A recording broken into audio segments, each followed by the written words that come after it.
ایک normal family کی طرح جو ایک کمپلیٹ فیملی ہوتی ہے اس میں گزارا، اور اس میں مجھے اندازہ تھا کہ ایک کمپلیٹ فیملی کیا ہوتی ہے، والد کی موجودگی کیا ہوتی ہے، اس کی موجودگی میں نہ جو ہے آپ کو کسی چیز کا، زندگی کی پریشانیوں کا، نہ زندگی کے مشکل حالات کی کوئی کنسرن ہوتی ہے، نہ آپ کچھ اور سوچتے ہیں. آپ کو لگتا ہے کہ آپ کی تمام جو ذمہ داریاں ہیں، آپ کی تمام خوشی پریشانی ہر چیز کی ذمہ داری ہے وہ ایک اور شخص ہے جس نے اپنے کندھوں میں اٹھایا ہے. تو جب وہ شخص آپ کے گھر سے لاپتہ ہوتا ہے، جبری طور پر غائب کیا جاتا ہے، تو وہ صرف ایک باپ نہیں ہوتا ہے جس کو آپ کے سامنے سے، آپ کے نظروں کے سامنے سے اٹھا کر غائب کیا جاتا ہے. وہ ایک گھر کا کمانے والا ہوتا ہے، وہ آپ کے گھر کا محافظ ہوتا ہے، وہ آپ کے گھر کا سربراہ ہوتا ہے، وہ آپ کے مستقبل کو سنوارنے والا ہوتا ہے، وہ آپ کو ہر غم آپ سے دور کرنے والا اور ہر خوشیاں آپ کے قدموں میں لانے والا وہ شخص ہوتا ہے. اس کی موجودگی کا جو احساس ہے وہ اس ٹائم پہ ہوتا ہے، اور جب وہ شخص اٹھا کر غائب کر لیا جاتا ہے تو اس میں نہ صرف آپ ایک باپ سے جو ہے آپ سے چھن جاتا ہے، بلکہ آپ کے جو ہے گھر میں وہ 2 وقت کا کھانا ہوتا ہے وہ بھی میسر ہونا مشکل ہو جاتا ہے. آپ ایک انسیکیورٹی میں رہتے ہیں جہاں پہ آپ کا گھر کا سربراہ، آپ کا محافظ وہ غائب کیا جاتا ہے. پھر آپ کو سوسائٹی میں کس قسم کے چیلنجز کا سامنا کرنے پڑتے ہیں، آپ کو اپنے ارد گرد کے لوگوں سے کیا سننا پڑتا ہے. اور اس عمر میں جب آپ کو اپنی تعلیم پر فوکس کرنا چاہیے، اپنی زندگی پر فوکس کرنا چاہیے، اس دوران آپ سڑکوں پر اپنے والد کی بازیابی کا مطالبہ کر رہے ہوتے ہیں. تو اس جبری گمشدگی نے ہم سے صرف ایک باپ نہیں چھینا ہے، بلکہ ہمارا بچپن، ہماری زندگی، ہمارا مستقبل، ہماری تمام خوشیاں ہمارے سر سے ایک باپ کا سایہ اور ایک محافظ، ایک سربراہ جو آپ کی ہر خوشی، جو آپ کی ہر تکلیف کو اپنے کندھوں میں اٹھاتا ہے، پورے ان تمام چیزوں کو آپ سے اٹھایا جاتا ہے. اور پھر وہ جو ایک ذہنی اذیت اس میں منسلک ہوتی ہے، جس ذہنی اذیت میں آپ دن رات تکلیف میں ہوتے ہیں، اذیت میں ہوتے ہیں، آپ کو نہیں پتہ ہوتا ہے کہ آپ کا جو پیارا ہے، جو غائب ہے، وہ کس حالت میں ہے، کس کیفیت میں ہے. روزانہ ایک لاش آپ کو ملتی ہے، آپ تڑپ کر یہ سوچتے ہیں، تکلیف میں، اذیت میں سوچتے ہیں کہ یہ کس کی لاش ہے. اگر کوئی رہا ہوتا ہے تو سب سے پہلے آپ جو ہے خوشی سے کود پڑتے ہیں کہ کون وہ شخص ہے جس کی بازیابی، رہائی ممکن ہوئی ہے. تو ایک طرف سے آپ کو روزانہ کی بنیاد میں لاشیں ملتی ہیں، وہ روزانہ کی بنیاد میں آپ کو اذیت، تکلیف دیتی ہیں، وہ آپ کو مایوس کرتی ہیں. پھر اگلے دن کوئی 10 سال بعد رہا ہوتا ہے، کوئی 12 سال بعد وہ رہا ہوتا ہے، تو وہ چیز آپ کو مزید ایک نئی امید دیتی ہے کہ نہیں، وہ ابھی بھی لوگ زندہ ہیں، ابھی بھی ان قید خانوں میں صحیح سلامت لوگ واپس آ رہے ہیں. تو یہ والی جو کیفیت ہے یہ ناقابل بیان ہے. اس میں آپ کتنی دفعہ آپ ٹوٹتے ہیں، پھر آپ خود کو دوبارہ جوڑتے ہیں، پھر آپ خود کو دوبارہ مضبوط کر دیتے ہیں. پھر نہ صرف یہ کہ آپ اپنے والد کا مقدمہ لڑ رہے ہیں، بلکہ اس کے ساتھ ساتھ ایک پوری قوم آپ کا منتظر ہے. وہ ایسے ہزاروں مائیں، بیٹیاں، بہنیں، وہ سب آپ کے منتظر ہیں کہ آپ ہمارے لیے آواز اٹھائیں گے، آپ ہمارے لیے کھڑی ہوں گی. تو یہ تمام امیدیں جو ہم سے وابستہ ہیں، یہ تمام چیزیں یہ آسان نہیں ہیں. یہ جو امیدیں بھی ہم نے لیے ہیں، وہ جو لوگوں کے ایکسپیکٹیشنز ہم سے بندے رہے ہیں، اس چیز کی بھی ذمہ داریاں ہمارے ساتھ ہیں. لیکن یہ بہت اذیت والی بات ہے، اور یہ صرف ایک سمی دین کی بات نہیں ہے، یہ بلوچ ہر اس خاندان کی بات ہے جہاں سے لوگ گمشدہ ہوئے ہیں. اور ظاہر بات ہے ساروں کا اسی طریقے سے سلسلہ ہے کہ ان کے جو اٹھائے گئے پیارے، تو ان کو ایک امید میں بھی رکھا گیا ہے، اور ایک تلوار بھی ان کے ذہنوں پہ لٹک رہی ہے کہ کبھی بھی کوئی بری خبر بھی خدا نخواستہ آ سکتی ہے. سبھی اس سارے دوران جب اپ برنگنگ ہو رہی تھی آپ کی، تو یہ جو ٹرانزیشن ہوئی ہے کہ آپ جو ایک چھوٹی بچی تھی، ماما قدیر کے ساتھ اسلام آباد بھی آتی تھی اور دوسرے شہروں میں بھی مارچز میں حصہ لیتی تھی، کیونکہ چھوٹی سی تھی اس وقت. تو جب آپ بڑی ہوئی ہیں تو یہ BYC بلوچ یکجہتی کمیٹی، اس کا حصہ کیسے بنی؟ یہ جو تحریک ہے جو کہ اس وقت اتنی پاپولر ہو گئی ہے بلوچستان کے اندر، جس کے ساتھ میجورٹی جو بلوچستان کے لوگ ہیں وہ جڑ گئے ہیں اور پولیٹیکلی جڑ گئے ہیں، اور وہ اس کو شاید پولیٹیکل ایک امید لگا کے بیٹھے ہیں کہ یہ ہماری جو سیاسی امیدیں ہیں اس کا ایک ترجمانی کر رہی ہے. تو اس کی ایولیوشن اور پھر آپ کا اس کے ساتھ جڑنا یہ کیا کس طریقے سے پاسبل ہوا؟ دیکھیں بلوچستان میں ہم شروع دن سے جو جبری گمشدگیوں کے معاملات ہیں یا جو فیک انکاؤنٹرز ہیں، جس طریقے سے میں نے کہا کہ مجھے خود اندازہ نہیں ہوا کہ میں کس دن سے اپنے والد کے کیس سے آگے نکل کے میں نے پورے قوم کے جو جبری گمشدگیوں کے کیسز ہیں، جو ہیومن رائٹس وائلیشنز ہیں، میں نے ان کے خلاف آواز اٹھانا شروع کیا. اور بلوچ یکجہتی کمیٹی ایک قومی ایک پلیٹ فارم ہے جہاں پہ ہر طبقے سے، ہر علاقے سے لوگ اس کے ساتھ منسلک ہیں، اور ان کا ایک یقین، ایک اعتماد اس وجہ سے بڑھا کیونکہ وہ آوازیں جو بلوچستان میں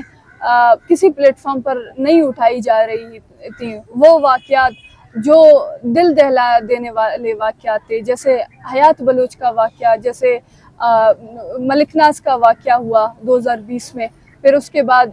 شہید بالاچ کا جو واقعہ رہا، یا اس کے ساتھ ساتھ جو ہر آئے دن کے ساتھ جو بلوچستان میں جبری گمشدگیوں کے واقعات ہوتے ہیں، ماورا عدالت قتل کے واقعات ہوتے ہیں، کسی بھی آرگنائزیشن نے اس قسم کا اسٹینڈ نہیں لیا جس کے اوپر اس طریقے کے ایشوز کو ہائی لائٹ کیا جائے یا پھر وہ انٹرنیشنل ان کو انٹرنیشنلی ایک اٹینشن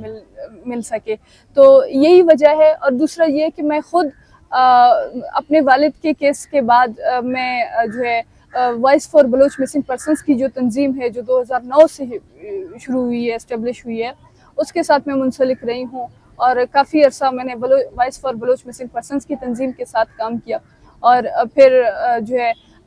بلوچ یکجہتی کمیٹی، جس وقت میں نے ریئلائز کیا کہ بلوچستان کی جو جبری گمشدگیوں کے کیسز ہیں یا پھر جو ہیومن رائٹس وائلیشنز ہو رہے ہیں، یہ صرف ایک ہیومن رائٹس کا مسئلہ نہیں ہے، بلکہ یہ ایک سیاسی مسئلہ ہے جس کی وجہ سے بلوچستان میں انفورس ڈس اپیرنسز کے کیسز ہو رہے ہیں یا ایکسٹرا جوڈیشل کلنگز ہو رہی ہیں، ٹارگٹ کلنگز ہو رہی ہیں. تو اس دن سے ہمیں اندازہ ہوا کہ بلوچستان میں صرف یہ واقعات، یہ ہیومن رائٹس وائلیشنز صرف انفورس ڈس اپیرنسز کے کیسز نہیں ہیں، اس میں ایکسٹرا جوڈیشل کلنگز نہیں ہیں، بلکہ بلوچ کی ہر طرح سے نسل کشی ہو رہی ہے. بلوچ کی معاشی استحصال ہو رہی ہے، بلوچ کو منشیات کے ذریعے اس کے پورے نسلوں کو تباہ کیا جا رہا ہے، بلوچ کی پوری ایک نسل کو جبری گمشدگیوں کے نام پہ یا قتل و غارت کے نام پہ ان کو ٹرامیٹائز کیا گیا ہے. بلوچستان کے آدھے سے زیادہ لوگ PTSD کے شکار ہیں. بلوچستان میں لوگوں کو کاروبار کی اجازت نہیں ہے، بلوچستان میں لوگوں کو بولنے کی اجازت نہیں ہے، بلوچستان میں لوگوں کو اپنے حق کے لیے کھڑے ہونے کی اجازت نہیں ہے. کرپٹ لوگ بلوچستان میں ہمارے اوپر مسلط کیے جا چکے ہیں، جہاں پہ نہ لوگوں کو تعلیم کی فراہمی ہے، نہ جو ایک بنیادی ایک سڑک ہے جو کوئٹہ سے کراچی کا ایک بنیادی شاہراہ ہے، جو سب سے بڑا شاہراہ ہے، وہ ایک خونی شاہراہ بن چکی ہے جس میں روزانہ کی تعداد میں لوگ وہاں پہ مر رہے ہیں، لیکن وہ کسی حکمران کی کنسرن کا باعث نہیں بنا. تو ہم نے دیکھا کہ بلوچستان کی جو نسل کشی بلوچ قوم کی ہو رہی ہے، وہ صرف جبری گمشدگیوں سے نہیں ہو رہی ہے بلکہ وہ ہر طرح سے ہو رہی ہے. تو اس وجہ سے ہم بلوچ یکجہتی کمیٹی کے جب یہ پلیٹ فارم آیا تو اس میں ہم نے فیصلہ کیا کہ ابھی صرف یہ وقت نہیں ہے کہ آپ جبری گمشدگیوں کے حوالے سے آپ بات کریں، بلکہ پوری جو ایک نسل کشی بلوچ قوم کی ہو رہی ہے آپ اس کے حوالے سے بات کریں. آپ نے ابھی معاشی استحصال کی بات کی ہے، تو میرے خیال میں یہاں پہ پوچھنا یہ ضروری بنتا ہے میرا کہ میں آپ سے پوچھوں، حکومت پاکستان نے تو بہت بڑے بڑے پروجیکٹس سٹارٹ کیے ہیں بلوچستان کے اندر، بلکہ ان کا کہنا ہے کہ CPEC کے تحت گوادر پورا وہ ڈیولپ کر رہے ہیں. ابھی ایئرپورٹ بھی مل گیا گوادر کو، پتہ نہیں شاید وہاں سے انہوں نے کہا ہے کہ ہم موٹر وے کا جال بھی بچھا رہے ہیں اور کیا کچھ نہیں کر رہے ہیں. تو کیا ان سارے جو ڈیولپمنٹ کے پروجیکٹس چل رہے ہیں کیا واقعی چل رہے ہیں؟ دوسرا سوال یہ ہے کہ اس میں بلوچ عوام کی کتنی شمولیت ہے؟ دیکھیں سندک جو پروجیکٹ ہے اس میں وہاں کے جو علاقائی لوگ ہیں وہ احتجاج کرتے ہیں کہ ہمیں جو بنیادی وہاں پہ جو سویپر کے جو جابز ہیں، جو سب سے چھوٹے لیول کے جو جابز ہوتے ہیں، ان کے لیے بھی وہاں کے جو علاقائی لوگ ہیں ان کو نہیں اٹھایا جاتا ہے. یا جو سی پیک کی بات کی جاتی ہے، سی پیک کے پروجیکٹ کو اب 10 سال سے 2015 سے لے کر ابھی تک 10 سال اس کو ہو گئے، ابھی تک آپ گوادر کے جو ہے حالت کو دیکھیں، گوادر میں کیا تبدیلی آئی ہے، گوادر کے جو وہاں کے جو لوگ جو روزانہ کی بنیاد میں مچھیروں کا کام کرتے ہیں، وہ ان کا جو روزی کا ذریعہ بن گیا ہے، اس میں ان کو جو ہے اس روزگار کو ان کی فراہمی ختم کی گئی ہے ان سے، یا پھر جس روٹ کی آپ بات کر رہے ہیں جو سی پیک روٹ ہے، وہ اس میں ہزاروں کی تعداد میں وہاں بلوچستان کے بسنے والے لوگ جو سالوں سے اپنے زمینوں پر اپنے علاقوں میں رہ رہے تھے، اس روڈ کے نام پر ان کو علاقوں سے دربدر کیا گیا۔ وہ جو ہے ہزاروں سالوں سے اپنے زمینوں پر اپنے علاقوں میں وہاں پر وہ جو بلوچی پیش کا کام کرتے تھے، وہ اپنے زمینوں میں اپنے جو مال مویشیوں کے ساتھ زندگی گزارتے تھے، آج ان کو اس سی پیک روٹ کی وجہ سے ان کو اپنے زمینوں سے، ان کو اپنے علاقوں سے بے دخل ہونا پڑا، اپنے علاقوں سے نکلنا پڑا۔ آج اگر یہ سیندک، یہ اگر سی پیک یا جو دیگر میگا پروجیکٹس ہیں، اگر انہوں نے بلوچ کی تقدیر کو بدل دیا ہوتا تو آج بلوچستان کے لوگ اس نہج پہ نہیں ہوتے، یا پھر آج بلوچستان کی حالت اس نہج پہ نہیں ہوتے۔ لیکن دوسری طرف ہم یہ بھی دیکھتے ہیں کہ اسٹیٹ یہ کہتی ہے کہ ان پروجیکٹس کو جو کہ عوام کی بہتری کے لیے، ڈیولپمنٹ کے لیے، پروگریس کے لیے لگائے گئے ہیں، ان کو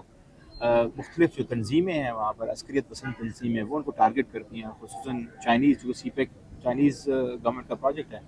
پاکستان گورنمنٹ کے ساتھ وہ مل کے اس کو امپلیمنٹ کر رہے ہیں، تو وہاں پر جو لوگ کام کرتے ہیں ان کو نشانہ بنایا جاتا ہے، بلکہ کہا جاتا ہے کہ ان کو صرف بلوچستان میں نہیں، کراچی میں بھی نشانہ بنایا گیا، کیونکہ وہاں سے وہ ٹریول کرتے بلوچستان کے مختلف علاقوں میں جاتے تھے ایئرپورٹ تک۔ تو یہ سارا لا اینڈ آرڈر کی سچویشن ہے، اس کو کس چیز سے دیکھ رہی ہیں؟ دیکھیں، بلوچستان میں جو ابھی تک ہم نے بارہا یہی جو ہے ریاست سے بھی یہی مطالبہ کیا ہے کہ بلوچستان میں جو لا اینڈ آرڈر کا سچویشن ہے وہ ہر شہری کے لیے ہونا چاہیے۔ یہ جو میگا پروجیکٹس بن رہے ہیں بلوچستان میں، یہ لوگوں کی نسل کشی کے لیے بن رہے ہیں، یا لوگوں کو ڈسپلیسمنٹ کے لیے بن رہے ہیں، یا لوگوں کی ڈیولپمنٹ کے لیے بن رہے ہیں۔ آج بھی آپ بلوچستان میں جو ہے ناخواندگی کا ریشو دیکھیں بلوچستان میں، وہ کس نمبر پر ہے۔ آج بھی جو زچگی سے ہونے والے اموات ہیں، آپ وہ دیکھیں وہ کتنی ہو رہی ہیں۔ آج بھی آپ بلوچستان میں شرح خواندگی تعلیم دیکھیں، گرلز کی ایجوکیشن کی، اب وہ دیکھیں، وہ تو دن بدن بڑھتی جا رہی ہے، وہ ڈکریز تو نہیں ہو رہی ہے۔ تو کیا وجوہات ہیں کہ یہ جو پروجیکٹس بن رہے ہیں، اس سے جو پنجاب سے آنے والے لوگ ہیں، جو دیگر صوبوں سے آنے والے لوگ ہیں، ان کو بینیفٹس مل رہے ہیں، وہ جو لوکلز ہیں ان کو آپ سیکیورٹی کے نام پہ مار رہے ہیں، ان کو آپ سیکیورٹی کے نام پہ گرفتار کر رہے ہیں۔ اور دوسری بات یہ کہ ان کے اوپر اٹیکس ہوتے ہیں، ان اٹیکس کے اوپر بھی یہی کہا جاتا ہے کہ یہ جو ہے بلوچستان کی جو پسماندگی ہے یا بلوچستان کی جو ان ڈیولپمنٹ ہے، اس کو ہر طریقے سے جسٹیفائی کیا جاتا ہے۔ کبھی کہتے ہیں کہ اس کے اوپر حملے ہوتے ہیں، اس وجہ سے یہ ناکام ہو رہے ہیں، یا کبھی کہتے ہیں کہ بلوچستان کے وہ نواب اور سردار بلوچستان کی پسماندگی میں شامل ہیں۔ لیکن ہم اس ریاست سے کہنا چاہتے ہیں کہ وہ جو سب سے بڑا بجٹ اب بلوچستان میں سیکیورٹی کے اوپر خرچ کرتے ہیں، اب بلوچستان کی تعلیم کو اپنے پیچھے چھوڑا ہے، اب بلوچستان کے دیگر جو ہے چیزوں کو اپنے پیچھے چھوڑا ہے، اور آپ سب سے زیادہ پیسہ آپ بلوچستان کی سیکیورٹی کے اوپر لگا رہے ہیں۔ تو اگر آپ اتنا فیل ہیں تو پھر آپ یہ جو پیسے آپ سیکیورٹی پہ لگا رہے ہیں، کم از کم یہ آپ بلوچستان کے دیگر ایجوکیشن میں لگا دیں، دیگر ڈیولپمنٹس میں لگا دیں، ہیلتھ میں لگا دیں، تو اس میں اب ایک بہتری آ سکتی ہے۔ تو بلوچستان کی جو پسماندگی ہے یا بلوچستان کو اس طریقے سے محروم رکھنا، ہم وہ تو کہتے ہیں کہ یہ ایک بیرونی سازش ہے، لیکن ہم تو کہتے ہیں کہ یہ ایک اندرونی سازش ہے۔ جس طریقے سے آج تک بلوچستان کو پسماندہ رکھا گیا، بلوچستان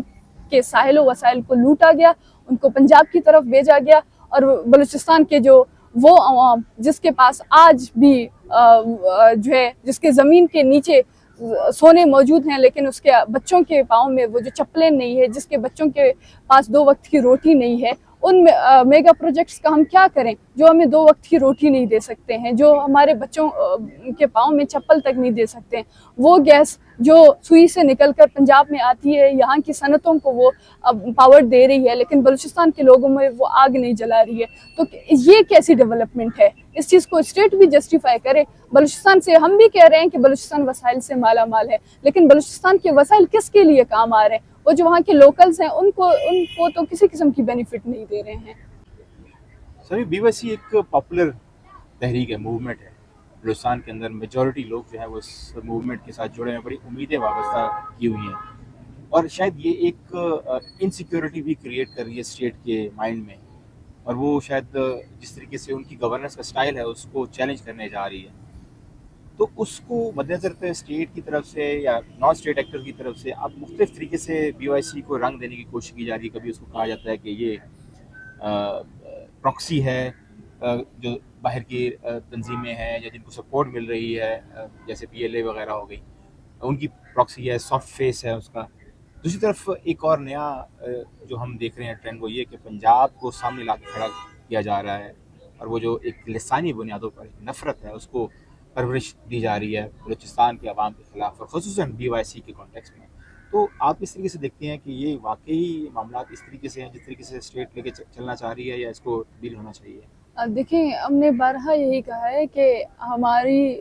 جو جنگ ہے یا ہمارے جو اختلافات ہیں وہ کسی ایتھنک گروپ کے خلاف نہیں ہے, کہ ہماری کوئی ایتھنک کانفلکٹ نہیں ہے کسی بھی قومیت کے ساتھ, کسی بھی جو ہے صوبے کے ساتھ. ہمارے جو اختلافات ہیں یا ہماری جو جنگ ہے وہ اس اسٹیبلشمنٹ سے ہے, جس اسٹیبلشمنٹ کے پالیسیوں نے بلوچستان میں آج قتل و غارت کا ایک ماحول کریٹ کیا ہے, جس اسٹیبلشمنٹ کے غلط پالیسیز نے آج بلوچستان کو اس نہج پہ کھڑا کر رکھا ہے کہ کوئی شخص کسی کی جان و مال کو تحفظ نہیں ہے, کوئی بھی شخص وہاں پہ اپنی جو آزادی سے زندگی نہیں گزار سکتا. کسی کو نہ بولنے کا حق ہے, نہ پڑھنے کا حق ہے. تعلیمی اداروں میں آپ جو ہے بلوچستان کے ماحول کو دیکھیں, آپ جو ہے وہاں پہ دیگر جگہوں میں دیکھیں کس قسم کی ایک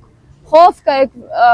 جو ہے ماحول پھیلایا گیا ہے. تو بلوچستان میں جو جبری گمشدگیاں ہو رہی ہیں یا پھر ماورِ عدالت قتل ہو رہی ہیں روزانہ کی بنیاد میں, یا جس طریقے سے بلوچستان کے نوجوانوں کو, بلوچستان کے جو ہے لوگوں کو جبری گمشدگی کے نام پر, ان کو دہشت گردی کے نام پر, ان کو سیکیورٹی کے نام پر اٹھا کر یا پھر ان کی مسخ شدہ لاشیں پھینک دی جاتی ہیں, تو ہم اس نظام سے, وہ نظام جو بلوچستان میں نسل کشی کر رہی ہے, وہ نظام جو بلوچستان کے لوگوں کا استحصال کر رہی ہے, وہ نظام جس نے بلوچ قوم کو غلام رکھا ہے, جس کو آپ نے کہا ہے کہ نہ آپ کو بولنے کی آزادی ہے, نہ آپ کو کچھ کرنے کی آزادی ہے, نہ آپ کو اپنے حق میں کھڑے ہونے کی آزادی ہے. ہمارے اختلافات اس نظام سے ہیں, اس سسٹم سے ہیں جن کے خلاف ہم جمہوری طریقے سے, ہم پیسفل طریقے سے, ہم نے ہر وقت ہم سڑکوں پر رہے ہیں, ہم نے جو ہے اس کے اختلاف کا بھی مظاہرہ کیا ہے, ہم نے اپنے جو ہے مطالبات بھی سامنے رکھے ہیں, اور ہم ہر دفعہ پیسفل ہو کے ہم ایک جمہوری, ایک پولیٹیکل طریقے سے اپنے مطالبات سامنے رکھے ہیں. لیکن یہ چیز ہم نے دیکھا ہے کہ جب بھی بلوچستان میں ایک بڑی موومنٹ سامنے آتی ہے اور اس میں جو بلوچستان میں ہونے والی جو ہیومن رائٹس وائلیشنز ہیں, جو انٹرنیشنلی جن کو ایک اٹینشن ملتی ہے, یا لوکل لیول پہ جو دیگر قومیں ہیں ان کی جانب سے ان لوگوں کو, ان فیملیز کو, وہ جو سامنے آتے ہیں, وہ جو پروٹیسٹ میں شامل ہوتے ہیں, ان کو ایک سپورٹ ملنے لگتی ہے, تو اس کو کسی نہ کسی طریقے سے اسٹیٹ کاؤنٹر کرنے لگتی ہے. یہ ہم نے 2010 میں دیکھا ہے, 2015 میں دیکھا ہے, ابھی ہم اس چیز کو دوبارہ دیکھ رہے ہیں کہ کس طریقے سے ہر بار ایک نئے طریقے سے کبھی ایک میڈیا وارفیئر ہمارے خلاف شروع کر دی جاتی ہے, جس کی پروپیگنڈوں کے بنیاد پہ مختلف الزامات لگائے جاتے ہیں. لیکن ہم نے یہ بارہا واضح طور پر کہا ہے کہ ہماری جو جنگ ہے وہ کسی قومیت کے خلاف نہیں ہے, وہ کسی پنجابی قوم کے خلاف نہیں ہے, بلکہ ہم نے ہمیشہ سے کہا ہے وہ لوگ جو مظلوم قومیں ہیں، پنجاب خود ایک مظلوم قوم ہے. ہم نے اس پنجابی قوم سے بھی کہا ہے کہ آپ اٹھیں، اپنے حقوق کے لیے کھڑے ہو جائیں. یہ ہم سب کی جو ہے حقوق کی جنگ ہے. اس حقوق کی جنگ میں ہم سب مل کر ایک ساتھ اپنے حقوق کی جنگ لڑ سکتے ہیں. تو یہ صرف ایک مس انفارمیشن ہے جس کے ذریعے پروپیگنڈا بنایا جا رہا ہے، جس کی وجہ سے پروپیگنڈے کے ذریعے تاکہ وہ جو ایک سمپتی ہے بلوچ تحریک کو، بلوچ حقوق کی تحریک کو، جو دیگر جو اقوام ہیں ان کی طرف سے وہ جو ایک سپورٹ ہے، اس سپورٹ کو ختم کیا جائے. اس وجہ سے ہم دیکھتے ہیں کہ کبھی پریس کلب کے سامنے جو پنجابی لوگ ہیں ان کو آ کے ہمارے سامنے بٹھایا جاتا ہے اور ان سے کہلوایا جاتا ہے کہ یہ ہمارے دہشت گرد ہیں، یہ ہمارے لوگوں کو بلوچستان میں مار رہے ہیں. بھائی آپ آئیں، آپ بات کریں، ہم آپ کے ساتھ کھڑے ہونے کے لیے تیار ہیں، ہم آپ کے ساتھ بیٹھنے کے لیے تیار ہیں، لیکن آپ اپنے رائٹس کے لیے لڑیں تو صحیح، آپ اپنے رائٹس کے لیے کھڑے تو ہو جائیں. صحیح. اچھا میں آپ سے یہ بھی پوچھنا چاہوں گا کہ اس وقت جو بی وائی سی کی جو ہم دیکھتے ہیں جس طریقے سے اس کو وکٹمائز کیا جا رہا ہے، ٹارگٹ کیا جا رہا ہے، ڈاکٹر مہرنگ بلوچ جو کہ لیڈ کرتی ہیں بی وائی سی کو، موومنٹ کو، اور دیگر جو لوگ ہیں، بیبو بلوچ ہو گئی، گلزادی ہو گئی، صفت اللہ شاہ جی ہو گئے، بیبر ہو گئے، سارے ان لوگوں کو انہوں نے جو مین جو لوگ ہیں اس تحریک کو انہوں نے اس وقت انکارسریٹ کیا ہوا ہے، وکٹمائز کر رہے ہیں بہت زیادہ. تو اس کا نقصان کس طریقے سے پہنچ رہا ہے آپ لوگوں کو، اور اسٹیٹ کا یہ رویہ کیا یہ جائز ہے؟ دیکھیے جائز تو ہرگز نہیں ہے. اسٹیٹ خود بھی اپنے یہ بنائے ہوئے قوانین کی خلاف ورزی کر رہی ہے. جو آئین اور قوانین ریاست نے خود بنائے ہیں اسی کو جو ہے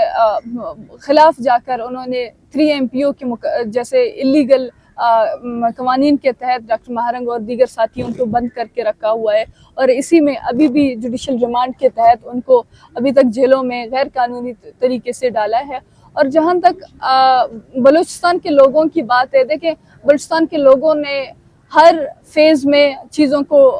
ایکسپیرینس کیا ہے. ہم نے بلوچستان میں جبری گمشدگیوں کے بہت شدت کے ساتھ حالات دیکھے ہیں. ہم نے وہاں پہ جو پولیٹیکل ڈسنٹ ہیں ان کو کاؤنٹر کرتے ہوئے دیکھا ہے، اور ابھی بھی یہ حالات ہمارے لیے نئے نہیں ہیں. ہم 2006 سے 2000 سے لے کر ہم ابھی تک مختلف جو اس طریقے کے واقعات کا سامنا کر رہے ہیں جس میں ہمارے پولیٹیکل لیڈروں کو مارا گیا ہے، شہید غلام محمد جیسے پولیٹیکل لیڈر جن کی مسخ شدہ لاشیں پھینک دی گئی ہیں، یا بزرگ نواب اکبر بگٹی کو پہاڑوں کے اندر سے فوجی آپریشن کے ذریعے ان کو مار کر شہید کر دیا گیا. تو بلوچستان میں جب بھی آوازیں اٹھتی ہیں تو ان کو کسی طریقے سے اسٹیٹ ختم کرنے کے لیے، ان آوازوں کو دبانے کے لیے ایک نئے حربے کا استعمال کرتی ہے. اور اس دفعہ انہوں نے جو ہے قانون کو ایک ذریعہ بنا کر، قانون کو ایک مہرہ بنا کر انہوں نے ہمارے ساتھیوں کو اٹھا کر بند کیا ہوا ہے. لیکن میں نہیں سمجھتی ہوں کہ یہ ہمارے قوم کے لیے ایک نقصان ہے. ڈاکٹر مہرنگ بلوچ یکجہتی کمیٹی جو عوامی سپورٹ کل ان کے ساتھ موجود تھی، وہ عوامی سپورٹ آج بھی ان کے ساتھ موجود ہے. آج بھی ڈاکٹر مہرنگ بلوچ کو جس دن عدالت کے سامنے لایا جاتا ہے اس دن ہزاروں لوگ ان کے استقبال کے لیے کھڑے ہوتے ہیں. لیکن ایک چیز ہے کہ اسٹیٹ کا یہ جو رویہ ہے کہ جہاں پر آپ لوگوں کا ایک اعتماد ہے، ایک پیسفل ہونے کا، ایک پولیٹیکل ہونے کا، ڈیموکریٹک ہونے کا، جس میں ڈاکٹر مہرنگ بلوچ اس کی سب سے بڑی مثال ہے کہ آپ ان ریاست کو یہ چاہیے تھا کہ آپ ان کی آواز سنیں، آپ ان کے ساتھ بیٹھیں، آپ ان کے ساتھ ڈائیلاگ کریں، بجائے اس کے کہ آپ نے ان کی آواز کو دبایا ہے، ان کو جیلوں میں ڈالا ہے. یہ چیز میں سمجھتی ہوں ریاست کے لیے زیادہ ایک خطرناک چیز ثابت ہو سکتی ہے، کیونکہ جس طریقے سے لوگ اس قسم کے غلط پالیسیوں سے ریڈیکلائز ہو رہے ہیں، جس طریقے سے لوگوں کا اعتماد ختم ہوتا جا رہا ہے پیسفل موومنٹس کے اوپر سے، وہ جس طریقے سے بلوچ یکجہتی کمیٹی کے پلیٹ فارم پر لوگوں کا ایک یقین بن گیا تھا، ایک اعتماد بن گیا تھا کہ ہم پیسفلی، ہم ڈائیلاگ کے ذریعے اپنی رائٹس کی بات کر سکتے ہیں گورنمنٹ سے. لیکن اسٹیٹ نے اس کو دھتکارا، اسٹیٹ نے اس کو جو ہے لاٹھیوں کے ساتھ ڈیل کیا، اسٹیٹ نے ان کے کارکنوں کو جیلوں میں بند کر دیا، اسٹیٹ نے اس کے پیسفل احتجاجوں پر جو ہے فائرنگ کیا، جس کی وجہ سے آج وہ لوگ جو کل پیسفل پروٹیسٹ پہ یقین رکھتے تھے آج وہ لوگ ریڈیکلائز ہو رہے ہیں، اور وہی لوگ شاید آنے والے وقتوں میں مزید ریڈیکلائز ہوں. اور اس میں وہ جس کے اوپر ریاست ہمیں کہتی ہے کہ ہم جو ہے سافٹ فیس ہیں دہشت گردوں کے، اس میں ریاست خود اگر اس چیز پہ غور کرے تو ریاست کتنا بڑا رول پلے کر رہی ہے لوگوں کو ریڈیکلائز کرنے میں. اچھا ریاست اگر کل کو اپنی پالیسی تبدیل کرتی ہے یا اس کو ریئلائز ہو جاتا ہے کہ یار مجھے بیٹھنا چاہیے، لوگوں کے ساتھ ڈائلاگ کرنا چاہیے، تو کون سی قوتیں آپ سمجھتی ہیں بلوچستان میں ہیں جن کے پاس پبلک سپورٹ ہے؟ مجھے نہیں لگتا کہ جو نیشنلسٹ پارٹیز جو ایک دفعہ ایک ٹائم پہ ہوا کرتی تھی بڑی، ان کے پاس سپورٹ تھی، جیسے نیشنل پارٹی ہے یا BNP ہے، ننگل گروپ وغیرہ وغیرہ، کیا وہ لوگ ابھی بھی ریلیونٹ ہیں؟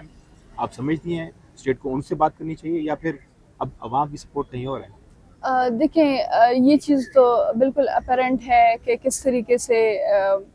لوگوں کی ایک بہت بڑی سپورٹ، جس میں ہزاروں لاکھوں کی تعداد میں بلوچ عوام نے سپورٹ کیا ہے بلوچ یکجہتی کمیٹی کی تحریک کو. اور نو ڈاؤٹ اس میں وہ جو پارلیمنٹیرینز ہیں، وہ جو پولیٹیکل پارٹیز ہیں، ان کو وہ رول پلے کرنا چاہیے تھا، جس کی وجہ سے آج بلوچ قوم جس محرومیوں کا سامنا کر رہی ہے، جس نسل کشی کا سامنا کر رہی ہے، اس پہ ان کو سٹینڈ لینے کی ضرورت تھی. وہ پارلیمنٹ میں جا کے وہ اپنے منہ پہ بالکل وہ زپ بند کر دیتے ہیں، جس کی وجہ سے وہ جو محروم عوام ہے، جس کی آواز کبھی حکومت تک نہیں پہنچتی ہے، جس کی آواز کبھی باہر لوگوں تک نہیں پہنچتی ہے، اس کو بلوچ یکجہتی کمیٹی نے گھر گھر جا کر ایک پلیٹ فارم دیا کہ آپ آئیں، آپ خود کو ایکسپریس کریں، آپ اپنے ایشوز کو ایکسپریس کریں. اور یہی وجہ ہے کہ بلوچ یکجہتی کمیٹی کو اگر اتنی بڑی لیول پہ اگر اس کو سپورٹ ملی، کہ اس کی سب سے بڑی وجہ یہ ہے کہ بلوچ یکجہتی کمیٹی ہر گاؤں میں، ہر علاقے میں، ہر گھر میں جا کے لوگوں کے ساتھ ملی اور ان کے پرابلمز، ان کے ایشوز پوچھے، جس کی وجہ سے آج بلوچ یکجہتی کمیٹی کے پاس اتنا بڑا ایک عوامی سپورٹ ہے. اور میں اس عوامی سپورٹ کیا کرے گی بلوچ یکجہتی کمیٹی اگر اس کو رول نہ ملا پالیٹکس میں؟ تو کیا ذہن میں ہے لیڈرشپ کے کہ وہ اگر عوام اتنی بڑی تعداد میں ایسوسیٹ کرتی ہے، اتنا ٹرسٹ کرتی ہے آپ لوگوں پر، اور شاید وہ دیکھ رہی ہے یا سوچ رہی ہے کہیں نہ کہیں ان کے سب کانشیس میں ہوگا کہ یہ ہماری امیدوں کے جو ہے ترجمان ہو سکتے ہیں مستقبل میں، تو کیا عملی سیاست میں بھی قدم رکھنے کا سوچا ہے کبھی BYC کی لیڈرشپ نے؟ کیا وہ آئیں گے؟ دیکھیں یقیناً ہم بالکل پولیٹیکل لوگ ہیں اور ہم ایک پولیٹیکل طریقہ کار پہ یقین رکھتے ہیں. اور اس وقت پاکستان میں جو سیاست کی جو ایک سینیریو بن چکا ہے، ایک فیس بن چکا ہے، جہاں پہ صرف ایک دوسرے کے اوپر انتقام ہی لیا جاتا ہے. وہ اگر حکومت آ جاتی ہے تو وہ اپنے اپوزٹ گروپ کے اوپر وہ انتقامی کارروائی شروع کرتی ہے، اس کو جیلوں میں ڈالتی ہے. اگر وہ دوسری گروپ آتی ہے تو وہ یہ چیز ریپیٹ کر رہی ہوتی ہے. عام عوام کی تو کوئی سوچ ہی نہیں رہا. یہ سب تو ایک دوسرے کے پیچھے پڑے ہوئے ہیں کہ کس کو ہم کرسی سے گرائیں اور میں خود کیسے اس کرسی پہ بیٹھ جاؤں. اس جنگ کے دوران نہ وہ اخلاقیات کے دائرہ کار میں رہتے ہیں، نہ وہ انسانیت کے دائرہ کار میں رہتے ہیں. ہر چیز، تمام لیمیٹیشنز کو وہ بھول جاتے ہیں. تو اس سچویشن میں جس دن پارلیمنٹ کی جو ایک اصل ڈیفینیشن ہے، پاکستان کے پولیٹیشنز اس ڈیفینیشن پہ اتریں گے، پارلیمنٹ کا جو ایک پاور ہے، جو اقدار ہے، وہ اگر اس کو وہی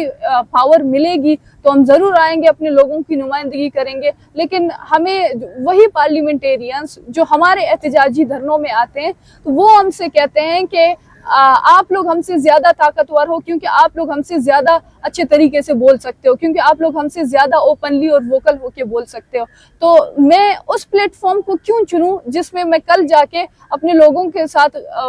وعدے کر کے میں اس کرسی تک پہنچ جاؤں لیکن میں اپنے لوگوں کے لیے کچھ نہیں کر سکوں. اور آپ کا کہنا ہے کہ اگر آپ لوگ پالیٹکس میں آئے تو اس شرط پہ آئیں گے کہ آپ کو اقتدار میں آنے کے لیے پاور بھی دی جائے گی اسٹیٹ کی طرف سے؟ جی بالکل بالکل اسی طرح. لیکن یہ کمپرومائز سچویشن میں ہو ہی نہیں سکتا. آج بلوچ ایک ایسی قوم ہے جو صرف سچ مانتی ہے اور سچ جانتی ہے. آج ہم نے اپنے لوگوں کے لیے اور کچھ بھی نہیں کیا. آج ہمارے جو احتجاجی مظاہرے ہوتے ہیں یا ہمارے بڑے بڑے جلسے پروگرام ہوتے ہیں، ان میں ہم اپنے لوگوں کو ایک گلاس پانی بھی نہیں دیتے. وہ پینے کا پانی بھی اپنے لیے خود لے کے آتے ہیں. لیکن آج پھر بھی وہ اپنے لوگوں کے ساتھ ہیں، بلوچ یکجہتی کمیٹی کے ساتھ ہیں. کیوں ساتھ ہیں؟ کیونکہ ہم نے لوگوں کے ساتھ سچ کہا ہے. ہم نے ان کو جھوٹے دلاسے نہیں دیے، جھوٹی تسلیاں نہیں دی ہیں. اور ان کی امیدیں یقیناً ہم سے وابستہ اس وجہ سے نہیں ہے کہ کل ہم کل ہم پارلیمنٹ میں جا کے کھڑے ہو کے ہم ان کو نوکریاں دیں گے یا کل ہم جو ہے ان کو مراعات دیں گے صرف اس وجہ سے کیونکہ ہم اپنے لوگوں کے ساتھ سچ بولتے ہیں, ہم اپنے لوگوں کے ساتھ کھڑے ہیں, ہم اپنے لوگوں کے ساتھ مخلص ہیں. صحیح. آئی تھنک ہمارا انٹرویو جو ہے وہ بہت سنجیدہ ہو گیا اور اس سنجیدگی کو تھوڑا کم کرنے کی کوشش کرتے ہیں, اور میں پوچھنا چاہوں گا کہ سمیع الدین بلوچ جو ہے بچپن میں شرارتی تھی, کس قسم کی شرارتیں کرتی تھی؟ جی دیکھیں, بچپن تو جس طریقے سے میں نے کہا کہ میرا بچپن بھی 10 سال کی عمر کے بعد وہ اتنا زیادہ ٹرامیٹائز ہو گیا کہ اس میں اگر وہ جو شرارتیں ہیں, وہ معصومیت, وہ بچپنا جو ایک عام بچے میں ہوتی ہے وہ مجھ میں بھی تھی. اسی طریقے سے میں اپنے والد کی لاڈلی تھی اور میں بہت زیادہ ان کے ساتھ کنیکٹڈ تھی, ایموشنلی بہت زیادہ اٹیچ تھی. تو میری زندگی کا جو سب سے بڑے رول ماڈل جو آئیڈیل ہیں وہ میرے ابو ہی تھے, اور ایک 10 سال کی بچی کے لیے یقیناً اس کے ابو سے بڑھ کر اس دنیا میں, اس جہان میں اور کوئی نہیں ہوتا. تو کیا چاہتے تھے, کیا سمیع الدین کیا بنے گی؟ میرے والد صاحب چاہتے تھے کہ میں ایک پولیٹیشین بنوں. تو خواب تو ان کا پورا ہو گیا, تو پالیٹکس میں آ گئی اب. شاید اس پولیٹکس کا انہوں نے خواب نہیں دیکھا تھا, لیکن آج چونکہ ان کی قوم, ان کے لوگ آج اس نہج پر ہیں, تو ہو سکتا ہے اس پہ بھی. پالیٹکس میں اپس اینڈ ڈاؤن تو ظاہر بات ہے, ہر چیز ایک جیسی نہیں ہوتی اور ہر چیز اتنی سہل بھی نہیں ہوتی. چیلنجنگ سچویشن تو ڈیفینیٹلی ہے, لیکن اگر آپ کے ابو انشاءاللہ جب واپس آئیں گے, ہماری دعا ہے, تو اس سچویشن میں آپ کو دیکھیں گے کہ یار میری بیٹی بڑی بھی ہو گئی ہے اور پالیٹکس میں بھی ہے اور نام بھی ہے, لوگ فالو بھی کرتے ہیں, تو کیا سوچیں گے آپ کے بارے میں؟ مجھے لگتا ہے شاید انہوں نے اس سے بڑھ کر ایکسپیکٹ کیا ہوگا, اور مجھے ہمیشہ لگتا ہے کہ میں ایک بہت ہی انکمپیٹنٹ ان کی لڑکی ہوں. اگر میں ہو سکتا ہے میں ان کے لیے بہت زیادہ کچھ کر سکتی تھی, اور روز جب میں رات کو سوتی ہوں تو مجھے اس بات کا دکھ ہوتا ہے, افسوس ہوتا ہے کہ میں اپنے ابو کے لیے کچھ نہیں کر پاتی ہوں. میں ان کی آج تک میں کیوں ان کی رہائی کو ممکن نہیں بنا سکی. روز اگر میں اس کو گلٹ کہوں یا تکلیف کہوں, اس چیز کی تکلیف مجھے ہوتی ہے کہ میں کیوں ان کے لیے کچھ نہیں کر پا رہی ہوں. لیکن مجھے ضرور یقین ہے کہ کل کو وہ اگر آئیں گے تو اس بات کی ان کو سیٹسفیکشن ہوگی کہ جن حالات میں وہ جبری طور پر لاپتہ ہوئے تھے, اس کے بعد شاید سانس لینا بھی مشکل تھا, اس حالات میں میں نے اپنی بھرپور کوشش کی کہ میں اپنے ابو کا کیس لڑوں, میں اپنے قوم کے ساتھ کھڑے ہو جاؤں, میں اپنے قوم کے ساتھ مخلص ہو جاؤں. تو اس بات پہ شاید ان کو ایک سیٹسفیکشن مل جائے. صحیح. بہت کم لوگوں کو پتہ ہے کہ سمیع الدین بلوچ جو ہے وہ جرنلزم کی ایک طالبہ بھی ہیں. یہ ایکٹیویزم اور یہ جرنلزم یہ کیسے آگے بڑھے گا ساتھ ساتھ؟ جی, جس طریقے سے میں نے کہا کہ میرے والد کی ڈس اپیرنس سے پہلے زندگی کا ایک روڈ میپ تھا کہ آپ کس طریقے سے اپنے فیوچر کو آپ دیکھیں گے اور کس طریقے سے آپ پلان کریں گے. لیکن انفارچونیٹلی وہ آنے والے وقت اس طریقے سے نہیں گزرے, اور ہماری زندگی ایک بالکل ایک انپریڈکٹیبل سچویشن میں گزری ہے, اور جہاں پہ ہم کبھی پریڈکٹ نہیں کر پائے ہیں کہ آنے والے کل میں ہمارے ساتھ کیا ہوگا. تو یہی وجوہات ہیں کہ میں خود چھوٹی تھی, لیکن میرے گھر والے مجھے کہتے ہیں کہ میرے ابو ہمیشہ کہتے تھے کہ میری جب بیٹی بڑی بن جائے گی تو وہ سیاستدان بن جائے گی, وہ جو ہے اپنے لوگوں کو سرو کرے گی. لیکن جس حالات نے جس موڈ پہ ہمیں وہ لے کے گئے, اس کے بعد مجھے یاد ہے جب ہم کوئٹہ, کراچی, اسلام آباد میں جب ہم پریس کلب کے سامنے بیٹھتے تھے اور ہم گھنٹوں تک منتظر ہوتے تھے کہ کوئی پریس والا آئے, کوئی ہماری بات سنے, کوئی ہم سے یہ پوچھے کہ ہم کیوں آئے ہیں, وہ ہماری آواز بنے. لیکن چونکہ آپ جانتے ہیں کہ جبری گمشدگیوں کے معاملے پر ہر ایک پریس والا وہ ہیزیٹیٹ کرتا ہے کور کرنے میں, تو کبھی ہمارے سامنے بڑے بڑے کیمراز لے کے, مائک ان کے ہاتھ میں لے کے وہ ہمارے سامنے گزرتے تھے, لیکن وہ ہمارے پاس نہیں آتے تھے. تو یہ چیز کافی مجھے اثر کرتی تھی, اور میں نے بس اپنے ذہن میں طے کیا کہ مجھے اگر اپنے لوگوں کے لیے کچھ کرنا ہے تو میں ان کی آواز کسی نہ کسی طریقے سے بنوں گی, اور اس میں مجھے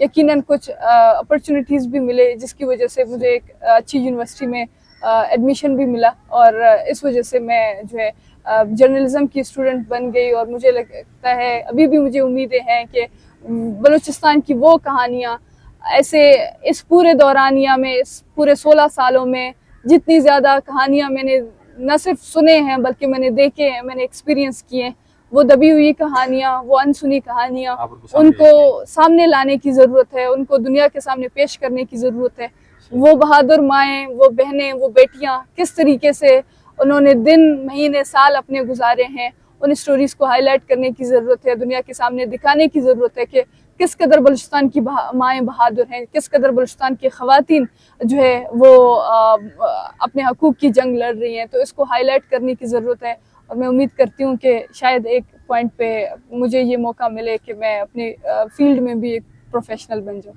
ہماری دعائیں آپ کے ساتھ ہیں، بہت بہت شکریہ آپ کا۔ آپ نے بہت دوستو ہم نے کوشش کی ہے کہ ہم آج ان ایشوز پر بات کریں جو کہ عموماً میڈیا میں نظر نہیں آتے، اور خصوصاً بلوچ یکجہتی کمیٹی کے حوالے سے بہت سارے اور معاملات پہ تو بات ہوتی رہتی ہے کہ کس طریقے سے وکٹمائز کیا جا رہا ہے اور کیا کن حالات و واقعات سے وہ گزر رہے ہیں، لیکن ہم نے اس انٹرویو میں کوشش کی ہے کہ جو لیڈ کر رہے ہیں لوگ، خصوصاً سمیع الدین بلوچ ہمارے ساتھ آج موجود تھی، ہم نے ان کے بارے میں بھی جاننے کی کوشش کی کہ سمیع الدین بلوچ کون ہیں